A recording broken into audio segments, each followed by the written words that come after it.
What's up, everyone? This is Mayan Gordon, owner of Mayan Gordon Media, Monkey Boy Art, Champion Roundtable, here with you guys live at 5, streaming to LinkedIn, YouTube, and Facebook. What's going on, everyone? I hope you had a really great weekend. It is the end of Monday. You guys made it through the first day of the week or the second day, depending on when you decide to start your week. And I had a really great day. I have a lot to be grateful for. The thing I'm grateful for the most is having really, really amazing people in my life, especially amazingly positive and creative people. And today I want to talk to you guys a bit about creativity. But before I get going, you guys know what to do. Post in the comments, what is one thing that you're grateful for today? And where in the world are you watching from? I'm coming to you guys live from Spokane, Washington. It is still really hot over here, but not in the hundreds. Now it's just in the 90s, which after you're in the hundreds for a bit, the 90s feel kind of pleasant after that, just by contrast. And contrast is kind of a beautiful thing in our life, isn't it? It can really make us appreciate and be grateful for a lot of things that otherwise we wouldn't be.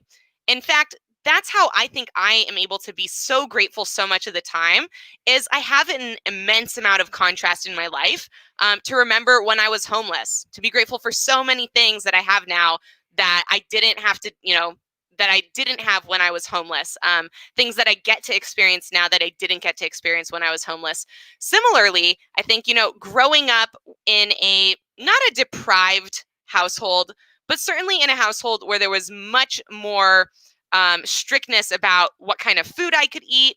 Now I'm an adult, I can eat whatever I want, what things I could do, right? I think childhood is a great contrast to adulthood. And in childhood, most of us can't do a lot of things that we want to do. And in adulthood, we really get to experience and make all of our own choices. And this leads me to creativity. So creativity is this really interesting thing because it's the ability. Let me read you a definition real quick that I looked up here that I thought was pretty good. So the ability to transcend traditional ideas, rules, patterns, relationships, or the like, and to create meaningful new ideas, forms, methods, interpretations, originality, progressiveness, or imagination. So creativity is this thing that encompasses so much of our life. And creativity to me is really the unlock to success. Yes, there's a lot you can learn about what's already happened. But when you create real value, new value, a lot of times that comes from creativity. But how can you think of something that doesn't exist yet? Where are you getting those ideas? How are you able to come up with something that you have never yourself come up with before? And I've thought a lot about this, and I think it really ties back to whatever part of our brain that we use for imagination. And I think it's by looking at patterns, looking at things that already exist, and then creating variations of those patterns or things that we already see exist in the world. And the ability to do that comes from largely practice. You guys, creativity is absolutely a skill. And so if you feel as a person that you do not have creativity now, that you are not a creative person, that's okay. You can develop that. It is not too late to become creative. And I think there's a lot of things, there's a lot of tools out there that can help us do this. In fact, this is the reason why I love TikTok so much. I think TikTok is a uniquely designed tool to help you access your creativity. And once you unlock creativity, it's not just in one area. It's not just creative at making videos. It's creative at solving business problems. It's creative at how to form relationships. It's creative in every area of your life. So creativity, I think, is really something that transcends all levels of our life and is something that adds a huge amount of value to it. If I look kind of at my own past to draw information and to draw thoughts about creativity from, I would definitely say that thinking in thoughts you've never thought of before is a really profound way to do that. Now, what do I mean by that? Well, one way that we can think in thoughts that are not our own is by actually reading fiction books where there's a, third person narrator, and that narrator has their own voice. But what happens is when we read in someone else's voice, that voice becomes our own. In fact, our brain does this really interesting thing where it starts to think like someone else when we insert those person's thoughts into our head. Now, people do think in very different ways. Some people really don't think as much in word thoughts in their head. Some people really think much more visually in terms of picture thoughts. Some people think much more, I would say, in an abstract way where it's not picture or words, it's really free-flowing ideas. But however it is that your brain works to really think internally, when you introduce new subject matter, when you introduce new thoughts into your own head, your brain can take those thoughts and morph and twist them and turn them into new things that never existed before. They didn't exist in the outside source that it came from, and they certainly didn't exist inside of your own head. So I really encourage you guys to explore, what does creativity mean to you? And how is it something that could be useful in your life? Because I can guarantee you guys that creativity will add value to your life in absolutely every aspect. Again, from business to relationships to just internal happiness. I'm sure most of you guys watching have experienced a time when you got a creative idea. Think about emotionally how that felt. It felt pretty great, didn't it? It felt like awesome. Like, yeah, you get a little bit of enthusiasm, you get some excitement, you get hope, you get courage, confidence. All these really great emotions are tied to creativity. I've never had a creative idea and felt shame or negativity. It's really a positive emotional experience that is driven by cognitive thought.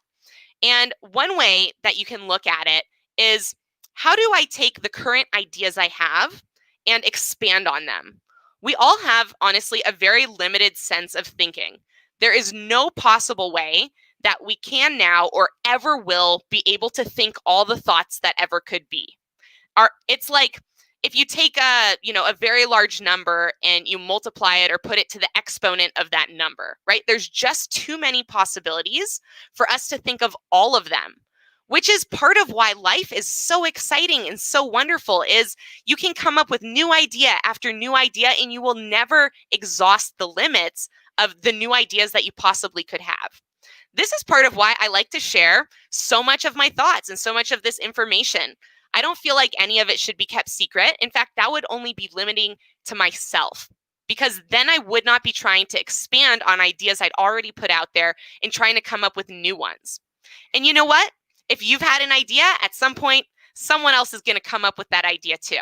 And so it's not about coming up with a singular good idea, you guys. It's about having the skill to come up with good idea after good idea after good idea. And that's what really makes truly successful people so successful. It's not that they had a one-hit wonder idea.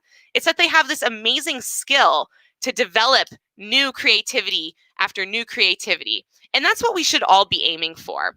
And if you have some limiting beliefs about your own creativity, I suggest trying out some activities, some actual activities that are going to help you see that your creativity is limitless. It's expandable. It's something you can start to develop, and then it grows and grows and grows. It's kind of like human potential. Each of us has a potential right now.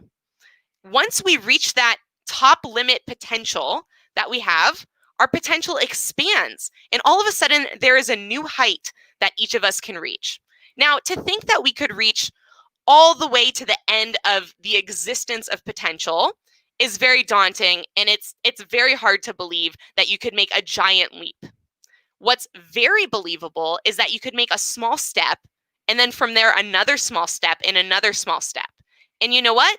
That's how you finish a marathon. That's how you go an incredible distance in terms of even walking or physically how you travel a distance. It's not one giant leap. It's one step, then another step, then another step. And I can tell you this because you guys actually haven't shared this hardly at all, but I've run a marathon. I ran a marathon. It was the Los Angeles Marathon. I think they called it City to Sea, or something similar to that. And I trained for like 6 months beforehand. In my training, I made it up to the longest I'd run was 22 miles. And I thought I was good to go. But then I ran the actual marathon, and at like mile 22-ish, I what do you call it? Not tore, but I strained my iliotibial band. I might be saying that right. My IT band. It's basically tendon that runs all the way from your hip down to your ankle. And I can tell you that is a really, really painful thing. And I had to pretty much walk the last 4 miles. It was a shuffle walk, like I was making the effort, but I wasn't going faster than a walking pace. And I ended up finishing at about 5.5 hours. Not a fast time at all, but really proud of myself for having done that, because it was an incredible commitment to train for it. I had to train 2 to 4 hours of running on a regular basis, like at least 3 to 5 times a week. I was having to spend 2 to 4 hours each of those days running and training. And it was something physically very hard. In your head's telling you all the time to give up and to quit. That's far enough. You can't make it. Your body hurts. Stop. And so I think, running a marathon is something that has actually led me to be more creative, because once you realize that the bounds of your mind are self-imposed and that what you can actually do is so much greater, then it's hard to really ever think, oh, I can't have more thoughts. I can't have more creativity. I can't think in more creative ways. And you start to believe in yourself being able to accomplish things that your head is telling you can't. So I'd say it's almost like your soul is telling you that you can, because there's a voice in your head that's definitely telling you can't do this. You should stop. Why are you even trying? But there's something in your heart or your soul that knows you can, that holds on, that has a strength to it, that nothing your head can tell you will make you let go of that feeling. And I think that's where a lot of human accomplishment has come from. If you look at people who've done amazing things against all odds, that hasn't come purely from a strong mentality. It's come from a strength of heart, a strength of character, a strength of soul. And so I encourage you guys to think about where you are in your journey of life. There's no right place to be. There's no wrong place to be. There's just the place that you are. And there's nothing wrong. There's nothing bad. There's also nothing great about it. I mean, you might feel great about it, but it all just is. The world exists without judgment. We are the ones that impose judgment upon our own lives. And so once you start to be able to strip away some of the judgment that your brain is designed to do, like your brain is designed to make judgment. It's part of survival. It's part of how we exist in this world. But once you're able to kind of transcend some of the judgment that your brain is so naturally good at, you start to see and unlock an amazing amount of possibility. So I just encourage you guys to think about these things. I think it's really fun philosophically to think about what the human mind can do, what the human spirit can do, and what life is really all about. I think, to me, and again, for every person, it's going to be a different meaning. The meaning of your life is going to have something different, or something that you find unique in it. For me, it's all about experience. What on this beautiful planet, in this amazing life that we've been given, can we experience? Do we have the ability to experience? And, some of those experiences are going to be pretty bad emotionally. They're going to be pretty unpleasant. Bad's maybe not the right word. I don't like the word bad. Let's use the word unpleasant or uncomfortable. But isn't it beautiful that we even get to experience uncomfortable and unpleasant things at all?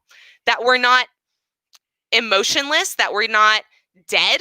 If we didn't experience bad things, we'd be dead and we wouldn't get to experience anything at all.